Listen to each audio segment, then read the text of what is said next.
હવે આપણે ઉદાહરણ નંબર 8 તરફ આગળ વધીએ. ઉદાહરણ નંબર 8 ની અંદર તમને રકમમાં મહત્તમ વોલ્ટેજ આપેલા છે ને. મહત્તમ વોલ્ટેજ આપ્યા 283 વોલ્ટ, બરાબર ને. આત્મપ્રેરકત્વ યાર એટલે કે ઇન્ડક્ટન્સ નું મૂલ્ય આપ્યું તમને 25.48 મિલી હેનરી. હવે આને મિલી દૂર કરો તો કેટલા આવે?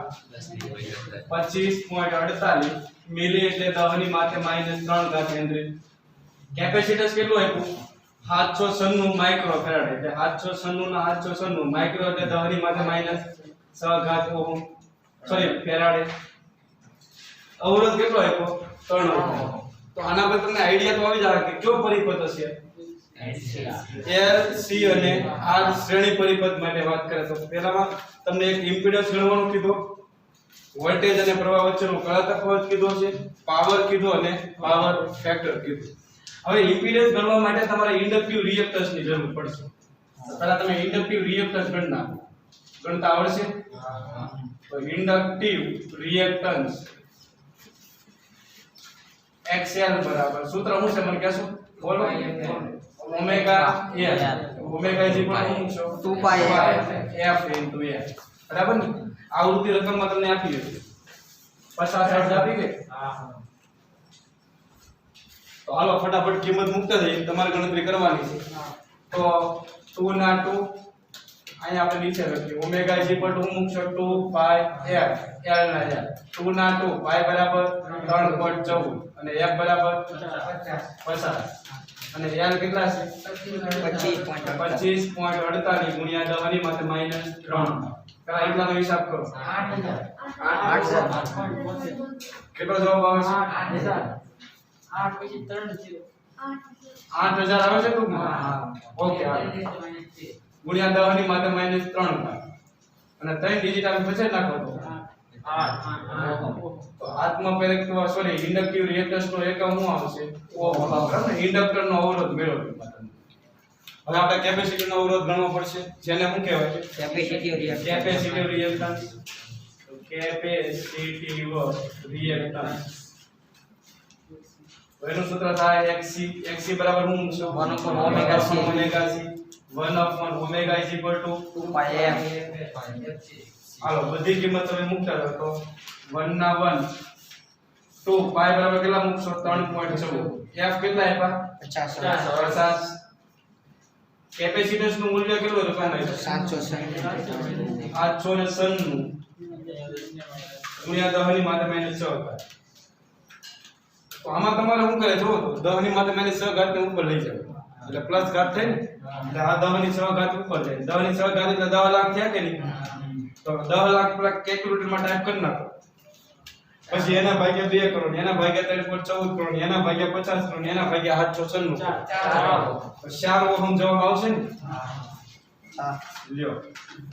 તો કેપેસિટિવ રિએક્ટન્સ મેળવતો હવે આપણે પહેલું કામ થાય ગણવાનું શું છે? ઇમ્પિડન્સ.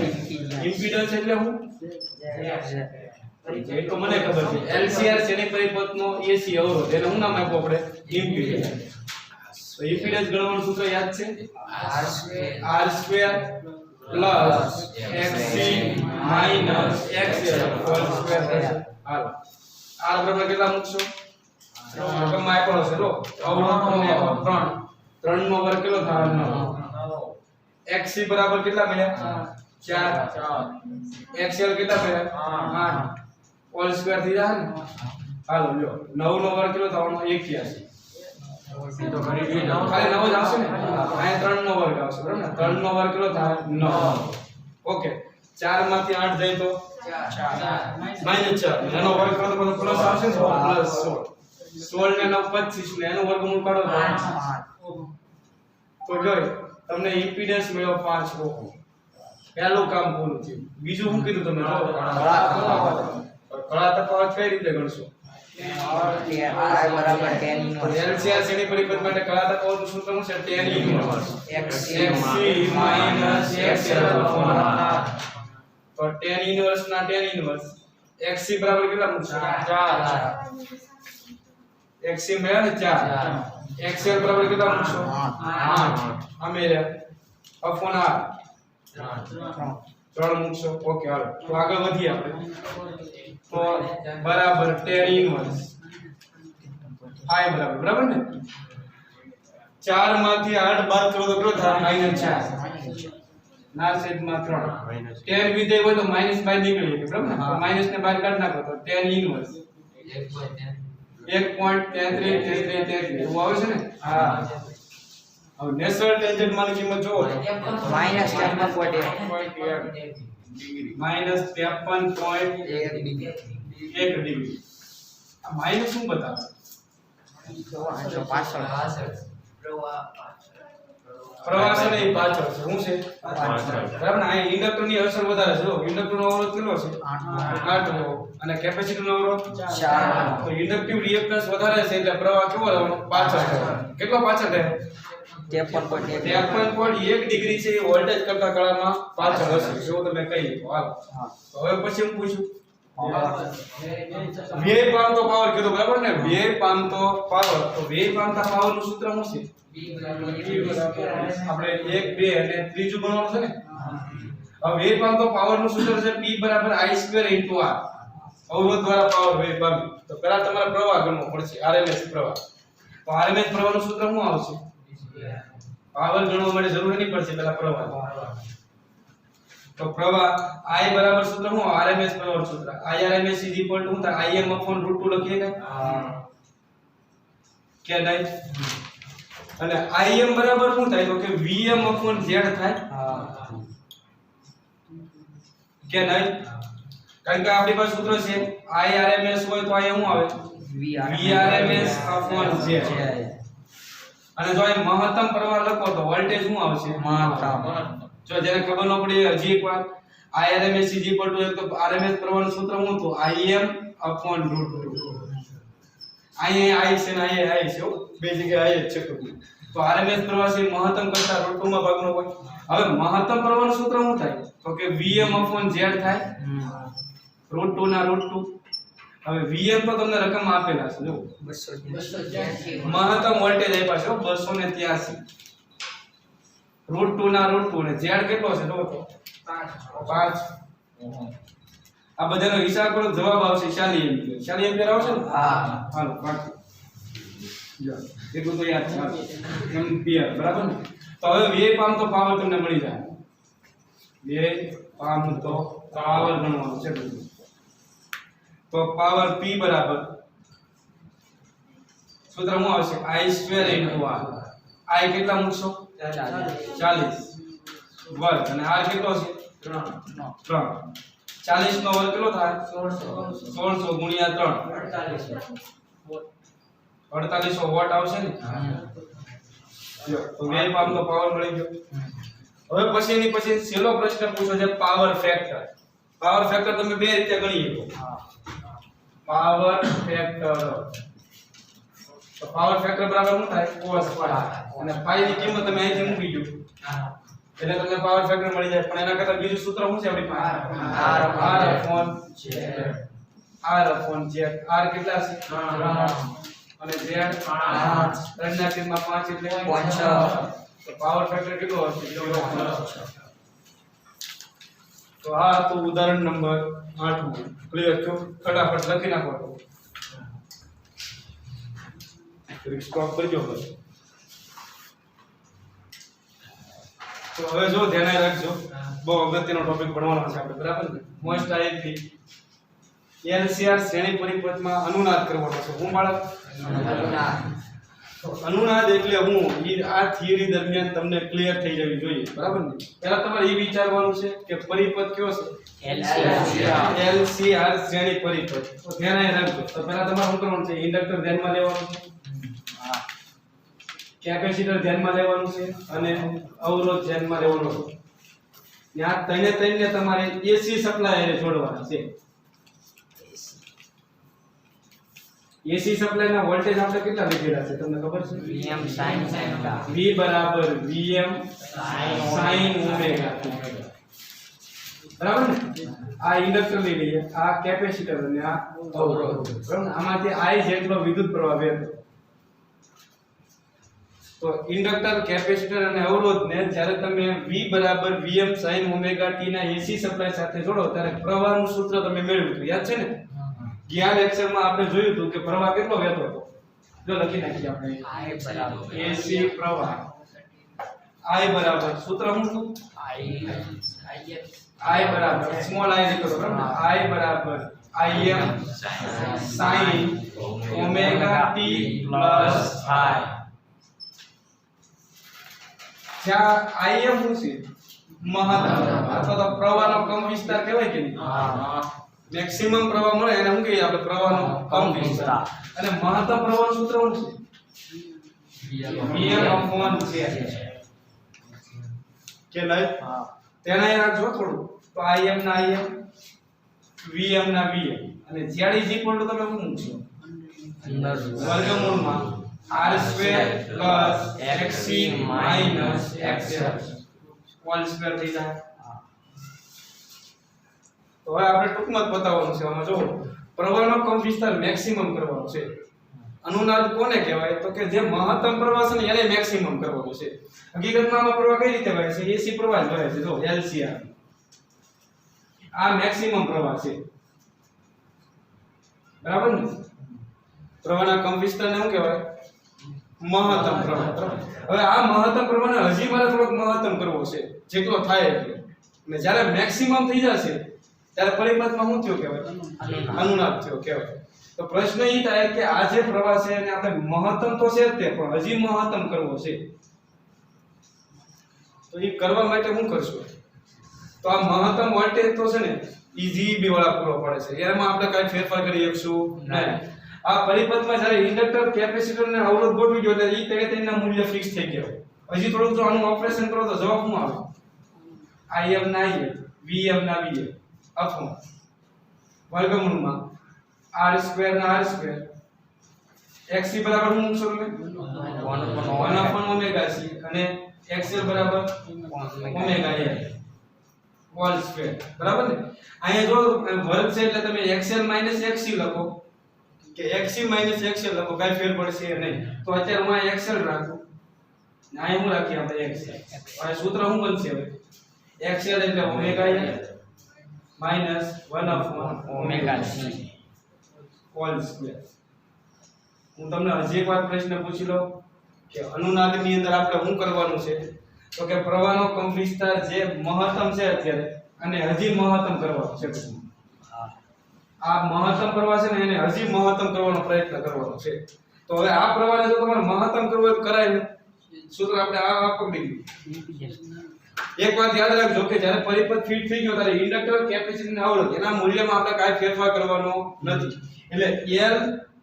C અને R તેને બતાવવાનું નથી એનો ઉપયોગ કર્યા વગર એમાં ફેરફાર કર્યા વગર ઈજાને મેક્સિમમ કરવો છે તો આ Vm એ બદલી શકશું નહીં R એ બદલવાનો નથી L એ બદલવાનો નથી અને C બદલવાનો નથી તો આપણા ઓપ્શનમાં રહ્યો શું હવે ઓમેગા તો ઓમેગામાં ફેરફાર કરી અને આપણે પ્રવાહ બદલવાનો છે તો ઓમેગામાં ફેરફાર કરતા જશો પ્રવાહ છે બદલાતો જશે એક સમય એવો આવશે કે પ્રવાહ કેવો થઈ શકે મેક્સિમમ મેક્સિમમ કરવા માટે તમને ખબર છે કે આપણો આ જે ભાગ છે મહત્તમ થવો જોઈએ કે લઘુત્તમ થવો જોઈએ લઘુત્તમ ખબર પડે છે કે જો મારે આને મહત્તમ કરવો હોય તો આ લઘુત્તમ થવો જોઈએ હવે લઘુત્તમ કેટલો થઈ શકે હવે આને તમે ઘટાડતા જાઓ કારણ કે આ તો અચળ છે આને તમારે વધારવાનો છે તો આ નીચેનો ભાગ તમારે ઘટાડવો જ પડશે ને અને ઘટાડી તમે આને કેટલો કરશો 0 હવે આ 0 ક્યારે થાય બે આઉટ ઓમેગા નું મૂલ્ય એક એવું જ તમે સેટ કરશો કે જ્યારે આપણે આ બે ના મૂલ્ય હરખા થઈ જાય જ્યારે આપણે આ બે ના મૂલ્ય હરખા થાય એટલે લગભગ આ 0 થઈ જાય કે લગભગ ને ફાઇનલી 0 થઈ જાય બરાબર ને આ 0 થાય ત્યારે આ લઘુત્તમ થાય પ્રવાહ કેવો થાય મહત્તમ હવે જે એક વાત કહો જોજો મારે જો આને મહત્તમ કરવો હોય તો આ ભાગને કેવો કરવો પડે લઘુત્તમ હવે લઘુત્તમ ઘટાડી તમે કેટલો કરી શકશો 0 અને 0 ક્યારે થાય એ બે સમાન આ xl અને xc ની કિંમત સરખી થાય xl બરાબર જો 10 હોય અને xc બરાબર 10 હોય તો જવાબ શું આવશે 0 થઈ જાય આ ભાગ 0 થાય એટલે આ કેવો થાય મહત્તમ એટલે તમે ઓમેગા માં એવા ફેરફાર કરતા જાઓ કે એક સમયે ઇન્ડક્ટિવ રિએક્ટન્સ અને કેપેસિટિવ રિએક્ટન્સ ના મૂલ્ય કેવા થાય સમાન અને જ્યારે ઇન્ડક્ટિવ રિએક્ટન્સ અને કેપેસિટિવ રિએક્ટન્સ ના મૂલ્ય સમાન થાય એટલે આ ભાગ 0 થાય અને પ્રવાહ કેવો થાય મહત્તમ અને જ્યારે પરિપથમાં અનુનાદ થયો એમ કહેવાય શું કહેવાય અનુનાદ તો આપણે બદલાવીએ છીએ ઓમેગા વોલ્ટેજની ખાસ કોણીય આવૃત્તિ તમે વોલ્ટેજની કોણીય આવૃત્તિમાં ફેરફાર કરતા જાઓ આ ઓમેગા શું છે વોલ્ટેજની કોણીય આવૃત્તિ તો વોલ્ટેજની કોણીય આવૃત્તિમાં તમે ફેરફાર કરતા જાઓ એક સમય એવો આવશે કે ઇન્ડક્ટિવ રિએક્ટન્સ અને કેપેસિટિવ રિએક્ટન્સ ના મૂલ્ય કેવા થઈ જાય સમાન અને જેવા સમાન થાય એટલે આ ભાગ 0 થાય એટલે કે લઘુત્તમ અને પ્રવાહ કેવો થાય મેક્સિમમ તો પ્રવાહ મહત્તમ ક્યારે થાય એના માટેની શરત છે કે જ્યારે ઇન્ડક્ટિવ રિએક્ટન્સ નું મૂલ્ય કેપેસિટિવ રિએક્ટન્સ જેટલું થાય ત્યારે પ્રવાહ કેવો થાય મેક્સિમમ આમ મહત્તમ થાય આ આખી જે ઘટના છે એને શું કહેવામાં આવે છે અનુનાદ કહે છે તો હું અનુનાદની વ્યાખ્યા કરું છું જો એલસીઆર શ્રેણી પરિપથમાં વોલ્ટેજની ખાસ કોણીય આવૃત્તિએ પ્રવાહનો કંપ વિસ્તાર મહત્તમ થવાની ઘટનાને શું કહેવામાં આવશે એલસીઆર શ્રેણી પરિપથમાં અનુનાદ કહે છે ઓમેગામાં ફેરફાર કરતા જાઓ એક કોણીય આવૃત્તિ એવી આવશે કે જ્યાં પ્રવાહનો કંપ વિસ્તાર કેવો થાય મહત્તમ એને શું કહેવામાં આવે છે અનુનાદ કહે છે તો અનુનાદની વ્યાખ્યા લખવી હોય તો શું આવે એલસીઆર શ્રેણી પરિપથમાં બોલતા રહેજો એલસીઆર શ્રેણી પરિપથમાં વોલ્ટેજની ખાસ કોણીય આવૃત્તિએ પ્રવાહનો કંપ વિસ્તાર મહત્તમ થવાની ઘટનાને શ્રેણી અનુનાદ કહે છે ઓ વાતની એક વાત એટલું યાદ રાખજો કે અનુનાદ વખતે ઇન્ડક્ટિવ રિએક્ટન્સ અને કેપેસિટિવ રિએક્ટન્સ ના મૂલ્ય કેવા હશે સમાન તો લખો અનુનાદ વખતે XL બરાબર શું થાય કે XC XL અને XC ની કિંમત સમાન થશે એટલે આ ભાગ 0 થશે અને પ્રવાહ કેવો થશે મેક્સિમમ એને શું કીધું આપણે અનુનાદ ઓકે હવે XL બરાબર સૂત્ર શું છે ઓમેગા L અને XC બરાબર શું છે 1/omega C હવે L ને બરાબર ની આ બાજુ લાવો ઓમેગા ને આ બાજુ લઈ જાઓ ઓમેગા નો શું થઈ જાય બરાબર શું આવે 1/LC બે બાજુ વર્ગમૂળ લઈ લો ઓમેગા બરાબર શું આવશે 1/√LC આ જે ઓમેગા છે ને એને અનુનાદીય કોણીય આવૃત્તિ કહેવાય શું કહેવાય અનુનાદીય કોણીય આવૃત્તિ એટલું યાદ રાખો કે જ્યારે ઓમેગા આ સૂત્ર મુજબ થશે એટલે આ સૂત્ર જેટલું હશે ત્યારે તમારે સમજી લેવાનું કે આના ઉપરથી જ આપણે આ મેળવેલું છે આના ઉપરથી એટલે જ્યારે ઓમેગા આટલો હશે ત્યારે સમજી લેવાનું કે XL બરાબર શું હશે XC અને ત્યારે આ ભાગ કેવો થઈ ગયો છે શૂન્ય પ્રવાહ કેવો થયો છે મેક્સિમમ તો આ આવૃત્તિને શું કહેવાય અનુનાદીય કોણીય આવૃત્તિ હવે ઓમેગા G પર તમે શું મૂકશો 2π બરાબર શું આવશે 1/√LC તમે f ને સૂત્રનો કરતા બનાવી દો f બરાબર શું આવશે 1/2π√LC તો અનુનાદીય આવૃત્તિનું જો સૂત્ર તારવવાનું કે તમારે અહીં લખો ખબર પડી છે કે નહીં તો આ તો એલસીઆર શ્રેણી પરિપથમાં અનુનાદની થિયરી છે આવતા લેક્ચરમાં હજી આપણે આગળ વધશું બરાબર ને આમાં પણ પહેલો ભાગ આ પૂરો થયો કે એલસીઆર શ્રેણી પરિપથમાં અનુનાદ કોને કહેવાય અને અનુનાદીય આવૃત્તિનું સૂત્ર તારવો તો તમને તારવણી કરતા આવડી જાય કે નહીં એલસીઆર શ્રેણી પરિપથમાં ઓમેગામાં તમારે ફેરફાર કરતા જવાના એક સમય એવો આવશે કે ઇન્ડક્ટિવ રિએક્ટન્સ અને કેપેસિટિવ રિએક્ટન્સના મૂલ્ય કેવા થઈ જાય સમાન ત્યારે આ ભાગ શૂન્ય થાય અને પ્રવાહ મેક્સિમમ થાય ઈ ઘટનાને શું કીધું આપણે એલસીઆર શ્રેણી પરિપથમાં અનુનાદ કહેવામાં આવે છે એટલે જ આપણે આ વ્યાખ્યા લખી જો એલસીઆર શ્રેણી પરિપથમાં વોલ્ટેજની ખાસ કોણીય આવૃત્તિમાં ફેરફાર કરતા જાવ એક સમય કેવો આવી જશે XL બરાબર XC થઈ જાય ત્યારે પ્રવાહનો કંપ વિસ્તાર કેવો થશે મહત્તમ તો વોલ્ટેજની ખાસ કોણીય આવૃત્તિએ પ્રવાહનો કંપ વિસ્તાર મહત્તમ થવાની ઘટનાને શું કહેવાય શ્રેણી અનુનાદ કહેવામાં આવે છે તો એમાં બે સૂત્ર યાદ રાખવાના છે અનુનાદીય કોણીય આવૃત્તિનું સૂત્ર કહે તો શું આવશે ઓમેગા બરાબર 1/√LC અને આવૃત્તિનું સૂત્ર કહે તો શું આવશે f બરાબર 1/2π√LC આવશે બરાબર હવે જે એમસીક્યુ માં અગત્યની બાબત છે ને આ યાદ રાખવાની છે કે ભાઈ અનુનાદ વખતે થાય શું ધ્યાન રાખજો ખાસ તો એક વાત તો ક્લિયર છે કે અનુનાદ વખતે પ્રવાહનો કંપ વિસ્તાર કેવો થાય મહત્તમ બધાએ ધ્યાન રાખવાનું છે કે પ્રવાહનો કંપ વિસ્તાર મહત્તમ થાય પ્રવાહનો કંપ વિસ્તાર મહત્તમ થાય પહેલો મુદ્દો ક્લિયર થયો બરાબર બીજો મુદ્દો એ છે કે અનુનાદ વખતે ઇન્ડક્ટિવ રિએક્ટન્સ અને કેપેસિટિવ રિએક્ટન્સ ના મૂલ્ય કેવા થઈ જાય સમાન. XL બરાબર XC થશે અને જ્યારે XL બરાબર XC થાય ત્યારે કોણીય આવૃત્તિ કોના જેટલી હશે ઓમેગા બરાબર 1/√LC જેટલી હશે અચ્છા કોઈ મને કહેશો અનુનાદ વખતે ઇમ્પિડન્સ કેટલો હોય જેટલો લઘુત્તમ આ કે તમને ખબર છે ઇમ્પિડન્સ નું સૂત્ર શું છે Z બરાબર √R²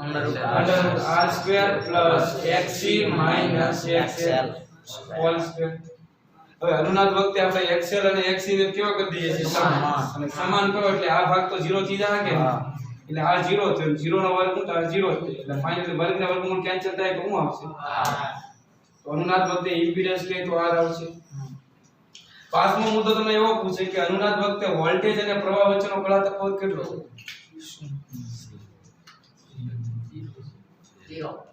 તો આપણી પાસે સૂત્ર છે કળા તફાવત ગણવાનું phi બરાબર સૂત્ર શું છે tan XC XL/R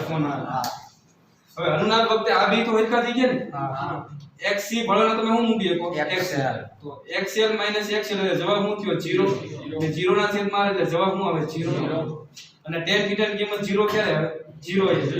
તો અનુનાદ વખતે વોલ્ટેજ અને પ્રવાહ વચ્ચેનો કળા તફાવત કેટલો હોય 0 phi બરાબર 0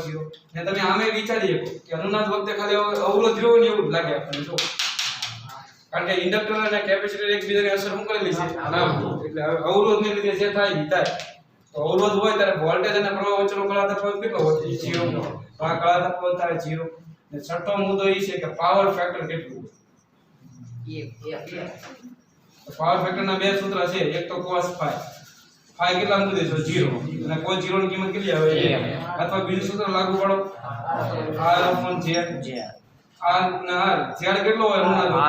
R જેટલો તો આ બંને કેન્સલ થયા જવાબ શું આવશે તો આટલી વસ્તુ યાદ રાખવાની છે કે અનુનાદ વખતે પ્રવાહનો કમ વિસ્તાર મહત્તમ થાય ઇન્ડક્ટિવ રિએક્ટન્સ અને કેપેસિટિવ રિએક્ટન્સ ના મૂલ્ય સમાન થાય કોણીય આવૃત્તિ છે 1/√LC જેટલી થાય ઇમ્પિડન્સ છે R જેટલો થશે phi કેટલો હશે 0 ડિગ્રી અને પાવર ફેક્ટર કેટલો હશે આ એક છે ને એ મહત્તમ કિંમત છે પાવર ફેક્ટર ની મેક્સિમમ કિંમત કેટલી હોય છે એના કરતા વધી કે નહીં પાવર ફેક્ટર એટલે cos phi ની મેક્સિમમ કિંમત કેટલી હોય એટલે તમને કોઈ પ્રશ્ન પૂછે કે અનુનાદ વખતે પાવર ફેક્ટર લઘુત્તમ હોય કે મહત્તમ મહત્તમ હશે બરાબર ને એક થાય તેનો મતલબ કે કેવો હશે મેક્સિમમ તો વ્યવસ્થિત રીતે તમારે તે થિયરી લખી નાખજો કે LCR શ્રેણી પરિપથમાં અનુનાદની વ્યાખ્યા આપી અનુનાદીય આવૃત્તિનું સૂત્ર ધારો તો તમારે અહીંયા હું લખો ક્લિયર થયું કે ઓકે હા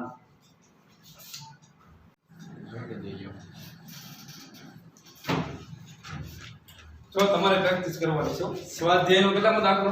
11 અનુનાદને રિલેટેડ સ્વાધ્યાયનો 11મો દાખલો છે જોવો તો એમાં તમને એક પરિપથ આપ્યો છે એક અવરોધ છે એક કેપેસિટર છે અને એક ઇન્ડક્ટર છે તેને કેવા જોડાણમાં જોડેલા છે શ્રેણી એટલે આ LCR શ્રેણી પરિપથ થયો હવે અવરોધનું મૂલ્ય તમને એક રકમમાં 40 ઓહમ આપ્યું કેપેસિટન્સનું મૂલ્ય 80 માઇક્રોફેરાડે ઇન્ડક્ટન્સનું મૂલ્ય 5 મિલી હેનરી અને RMS વોલ્ટેજ તમને કેટલા આપ્યા છે 230 વોલ્ટ 230 વોલ્ટ આપ્યા છે ને હા તો પહેલો પ્રશ્ન હું પૂછો છે જુઓ તો આ પરિપથને અનુનાદની સ્થિતિમાં લાવવા માટે સ્ત્રોતની આવૃત્તિ કેટલી રાખવી પડશે એટલે તમને આવૃત્તિ ગણવાનું કીધું હવે અનુનાદની સ્થિતિ આવૃત્તિનું સૂત્ર આપણે તારવેલું છે અનુનાદ વખતે આવૃત્તિ તો આવૃત્તિ f બરાબર સૂત્ર હું મૂકશો 1/2π અંડર હવે કિંમત મૂકતા જઈએ કે તમને આવૃત્તિ મળી જાય જોવો તો 1/2 ના 2 પાઈ બરાબર કેટલા મૂકશો 3.14 અને l કેટલા આપેલા છે રકમમાં 5 મિલી એટલે 5 ના 5 મિલી એટલે 10 ની માત્રા -3 અને c કેટલા છે 80 માઇક્રોફેરાડ માઇક્રો એટલે 10 ની માત્રા -6 હાલો કરો હિસાબ લ્યો તો આ થાય 1 ના છેદમાં 3.14 ગુણ્યા 2 કરો એટલે 6.28 અહીંયા 80 ગુણ્યા 5 કરો તો 8 5 40 400 થવાનો ને હા 400 ગુણ્યા 10 ની માથે -9 ઘાત થાય હા. -3 -6 એટલે -9 ઘાત થાય અને આ એકી ઘાત હોય એટલે વર્ગમૂળ નીકળે નહીં એટલે પહેલા તમારે બેકી ઘાતમાં કન્વર્ટ કરવું પડશે તો હું આવશે જો 1 ના છેદમાં 6.28 ના 6.28 એક ડિજિટ થશે ને બાપા 40 ગુણ્યા 10 ની માથે કેટલી ઘાત થાય -8 -8 ઘાત હવે તમે જોવો તો પહેલા શું કરશો 1 ના છેદમાં 6.28 રાખો પહેલા 40 નું વર્ગમૂળ કાઢો તો શું આવે 6.32 આવે છે ને અને -8 ઘાત નું વર્ગમૂળ કયું થાય -4 ઘાત હવે -4 ઘાત ઉપર લીધો એટલે પ્લસ થવાને ને હા 10 ની 4 ઘાત એટલે 10000 છે 10000 ભાગ્યા કરો એના ભાગ્યા કરો તો અનુનાદી આવૃત્તિ તમને મળી જાય 251.9 હેનરી જો આ તમને અનુનાદી આવૃત્તિ મળી બરાબર ને ઘણીવાર ટેક્સ્ટ બુક માં તમારા જવાબમાં કોણી આવૃત્તિ આપેલી હોય બરાબર ને મેં અહીં જે ગણી છે એ કઈ ગણી છે આવૃત્તિ તો કેટલી આવે છે 251.9 બરાબર ને આવી જશે ને આ જવાબ કોણી બરાબર ટેક્સ્ટ બુક માં તમારે કોણી આવૃત્તિનો જવાબ આપ્યો હશે મેં અહીં કઈ આવૃત્તિ ગણી અનુનાદી આવૃત્તિ બરાબર એટલે તમે ખાસ ધ્યાન રાખજો જો કોણી આવૃત્તિ પૂછે તો તમારે ઓમેગા રાખવાનું છે અને ખાલી આવૃત્તિ પૂછે તો તમારે શું ગણવાનું એ અત્યારે ટેક્સ્ટ બુક વાળાએ શું કીધું છે ગણવાનું આવૃત્તિ કીધું છે અને જવાબ કોનો આપ્યો કોણી આવૃત્તિ એટલે અત્યારે જો તમને એક્ઝામ માં ખાસ ધ્યાન રાખજો કે જો આવૃત્તિ પૂછે તો તમારે શું ગણવાનું એ અને જો કોણી આવૃત્તિ પૂછે તો ઓમેગા ગણવાનું ઓમેગા નું સૂત્ર શું છે 1/√LC અત્યારે ટેક્સ્ટ બુક માં શું કીધું છે જોજો ગણવાની કીધી છે આવૃત્તિ અને જવાબ કોનો આપ્યો છે કોણી આવૃત્તિ બરાબર આનો એ લોકોએ જવાબ આપ્યો છે પણ આપણે શું કરશું જે પૂછવું હોય એ ગણી ક્લિયર છો કે નહીં આવૃત્તિ પૂછ્યો તો આવૃત્તિ ઊંધી હાલતી તો આવૃત્તિ ક્લિયર થઈ હવે બીજો પ્રશ્ન હું પૂછો તમને ઇમ્પિડન્સ અને પ્રવાહનો કંપવિસ્તાર હા અનુનાદ વખતે ઇમ્પિડન્સ કેટલો થાય તો તમને ખબર છે કે અનુનાદ વખતે તમારે ઇમ્પિડન્સ ગણવો છે તો ઇમ્પિડન્સ z બરાબર સૂત્ર શું છે વર્ગમૂળમાં r² + xc - xl whole square અને અનુનાદ વખતે બહુ અગત્યની શરત છે અનુનાદ વખતે xc બરાબર શું હશે xl તો xc ભાળોના તમે xl મૂકી દો એટલે આ તો 0 થઈ જવાનું કે હા આ 0 થઈ જશે 5 હેનરી રાખી તો જવાબ આવે 5 મિલી હેનરી રાખી તો નથી આવતું આગળ 5 હેનરી રાખેલો છે આ રહેવા દો અત્યારે બરાબર ને તમારે એક્ઝામ માં જો 5 હેનરી આપે તમારે શું રાખવાનું હોય 5 હેનરી અત્યારે હું 5 મિલી હેનરી લઈને આગળ વધું છું બરાબર ને પછી એક્ઝામ માં જે આપ્યું હોય એ તમારે આગળ વધવાનું પણ આખા દાખલાનું ફોર્મેટ તમને હું ક્લિયર કરાવી દઉં કે જો તમારે આવૃત્તિ ગણવાની હોય તો આ રીતે ગણશો પછી જે ડેટા આપ્યા હોય તમે એમાં મૂકશો ક્લિયર છો કે નહીં એમાં થોડી દાખલામાં રકમમાં ભૂલ છે પણ તમારે સુધારો કરી નાખવાનો બરાબર ને અત્યારે આપણે કઈ સુધારો કરતા નથી જે આપ્યું એ પ્રમાણે ગણીએ છીએ બરાબર કારણ કે ટેક્સ્ટ બુક ની અંદર છે શું આપ્યું છે 5 મિલી અહીંયા 5 મિલી હેનરી લઈને આપણે ગણ્યો છે ને એ લોકો ગણતરીમાં શું કર્યું છે 5 હેનરી બરાબર ને અત્યારે 5 મિલી હેનરી લઈને આપણે ગણતરી કરીએ છીએ તો એક્ઝામમાં 5 હેનરી આપે તો શું કરવાનું 5 હેનરી રાખો બરાબર ઓકે હાલો અત્યારે આ ડેટાને અનુલક્ષીને ટૂંકમાં હું દાખલો ગણું છું બરાબર ટેક્સ્ટ બુક ના જવાબ આને કઈ કમ્પેરિઝન કરતા નહીં ઓકે હાલો તો અનુનાદ વખતે xl બરાબર શું થાય x એટલે આ તો 0 થઈ જાય કે નહીં તો z બરાબર શું થાય આ તો 0 થઈ ગયો ને અહીંયા વર્ગને વર્ગમૂળ કેન્સલ કરી નાખો તો z બરાબર આ થાય ને આ રકમ આપેલો છે કેટલો છે 40 તો અનુનાદ વખતે ઇમ્પિડન્સ એ આટલો હશે ત્રીજો પ્રશ્ન હું પૂછ્યો છે આમાં પૂછો ને પ્રવાહનો કંપ વિસ્તાર હવે અહીંયા ધ્યાન રાખજો આમાં ધંધે લાગી જશે કંપ વિસ્તાર એટલે મહત્તમ પ્રવાહ ગણવાનું સૂત્ર શું છે Vm/J હવે રકમ માટે તમને Vm તો આપેલા નથી RMS વોલ્ટેજ આપ્યા છે તો Vm બરાબર તમે આમ લખી શકો √2 Vrms હા કારણ કે તમને ખબર છે Vrms શું છે Vm/√2 તો Vm શું થાય √2 Vrms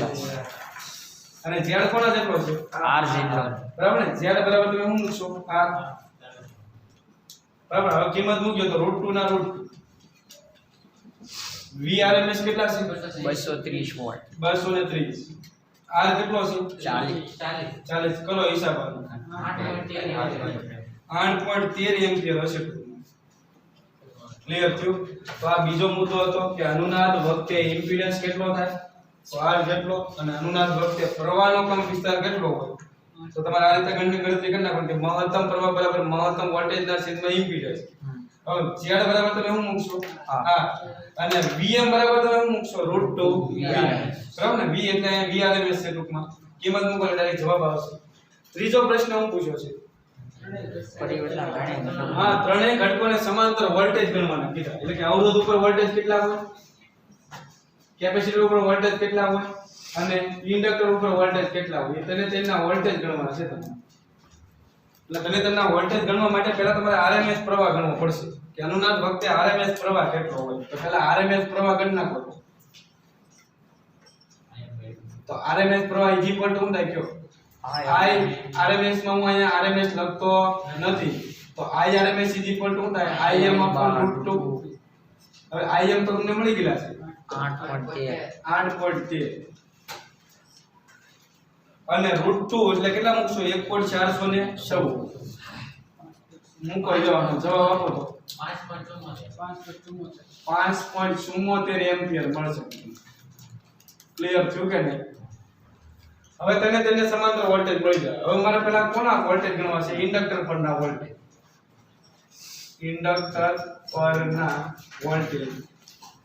ખાલી વોલ્ટેજ કેમ તો સમજી લો ને RMS વોલ્ટેજ ની વાત કરે તો ઇન્ડક્ટર પરના RMS વોલ્ટેજ ને હું કીધું VN ઓહમ ના નિયમ મુજબ શું હોય V બરાબર I પણ અહીં અવરોધ કોનો આવશે ઇન્ડક્ટર ના વોલ્ટેજ નો તો ઇન્ડક્ટર નો અવરોધ આવે હવે RMS પ્રવાહ તો ઓલરેડી તમે ગણી નાખ્યો આને RMS વોલ્ટેજ હોય તો પ્રવાહ કેવો હોય RMS એ ઓલરેડી તમે ગણેલો હશે તો ઘણી ઘણી એમને બેવો દો XL બરાબર તમે શું મૂકશો ઓમેગા L તો I ના I omega is equal to 2 pi f L કેડાય હવે બધી કિંમત તમારી પાસે હાજર છે I બરાબર કેટલા મૂકશો અનુનાદ વખતે RMS પ્રવાહ કેટલો મળ્યો 5.74 2 ના 2 pi બરાબર 3.14 f એટલે અનુનાદ વખતે જે આવૃત્તિ હોય એ ધ્યાનમાં લેવાના તો અનુનાદ વખતે આવૃત્તિ કેટલી છે 251.9 અને L કેટલા છે 5 મિલી હેનરી હજી એકવાર કહું હું આ 5 મિલી હેનરી ધ્યાનમાં લઈને આગળ વધું છું ટેક્સ્ટ બુકમાં તમારે 5 હેનરી લઈને આગળ વધેલા છે બરાબર ને એટલે તમારે જે રકમ આપ્યું હોય એ ધ્યાનમાં રાખજો ટૂંકમાં હાલો કરો તો આનો હિસાબ શું આવે છે 45 માઈનસ નો વેવટ થઈ ગયો 45.40 એકમ શું આવશે વોલ્ટ લો તો આ તમને મળ્યા VL હવે કેપેસિટર પરના વોલ્ટેજ ગણતા આવડશે તમને બરાબર તો એ ક્યાં ગણશું આપણે અહીંયા ગણી નાખી લો VC શું આવે I * XC બરાબર ને તો કેપેસિટર માંથી પસાર થતો પ્રવાહ ગુણ્યા શું આવશે કેપેસિટર નો અવરોધ તો I ના I XC બરાબર શું મૂકશો 1/omega c I ના I ગુણ્યા 1/omega c પર તમે શું મૂકશો f * c તો આની ગણતરી કરો તો ફટાફટ શું આવશે લ્યો આ કાઢી નાખું છું બરાબર વિડિયો સ્ટોપ કરી તમે જોઈ લેજો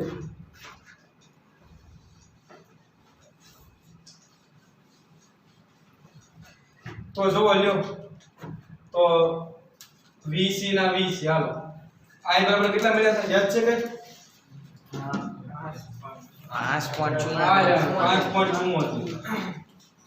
બરાબર ને I ની કિંમત મૂકી 1/2 ના 2 પાઈ બરાબર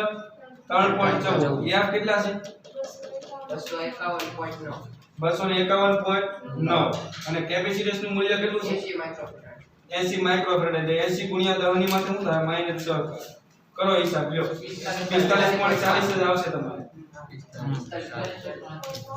બરાબર ને થોડોક ડિજિટ માં અથવા તો તમે એક બે પોઈન્ટ ધ્યાનમાં લીધો તો જવાબ પરફેક્ટ નહીં આવે યાદ રાખજો અનુનાદ વખતે એટલું હોય ઇન્ડક્ટર ઉપર જેટલા વોલ્ટેજ હોય ને એટલા કેપેસિટર ઉપર તમને મળશે એટલે એક બે ડિજિટ તમે ધ્યાનમાં ન લીધા હોય ને એટલે જવાબ પરફેક્ટ ન મળે પણ હકીકતમાં બે હેન્કા જ હોય એટલે 45 પોઈન્ટ કેટલા હોય તો 45.40 નો હોય તો લખી જ નાખવાના 45.5 નહીં લખવાના કેટલા આવે 45.40 વોલ્ટ તો અનુનાદ વખતે ઇન્ડક્ટર ઉપર જેટલા વોલ્ટેજ હોય ને એટલા જ કેપેસિટર ઉપર હોય આ ભૂલ થવી જોઈએ નહીં હવે કોના વોલ્ટેજ બાકી છે? અવરોધ પર તો અવરોધ પરના વોલ્ટેજ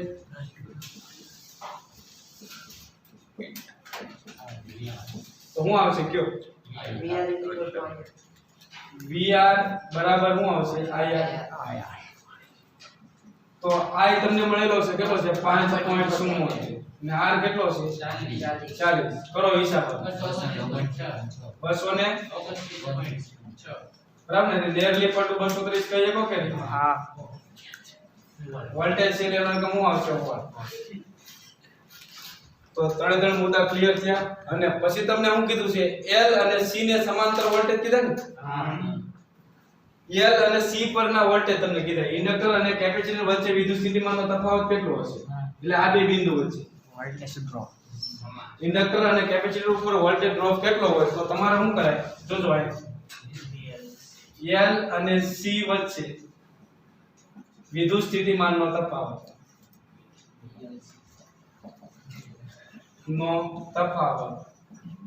તો એને આપણે કહીશું VLC. તો VLC ગણવું હોય તો શું કરાય? VL માઈનસ VC કરી નાખાય. હવે VL તમને કેટલા મળેલા છે? 45.40 અને VC કેટલા છે? 45.40 તો જવાબ શું આવશે કયો? L અને C વચ્ચે ટોટલ પોટેન્શિયલ ડિફરન્સ કેટલો થાય? 0. બરાબર ને? તો આ હતું ઉદાહરણ નંબર 9 સ્વાધ્યાયનો 11મો દાખલો હતો. બરાબર ને? વ્યવસ્થિત રીતે લખી નાખજો ટૂંકમાં. અટકાવો.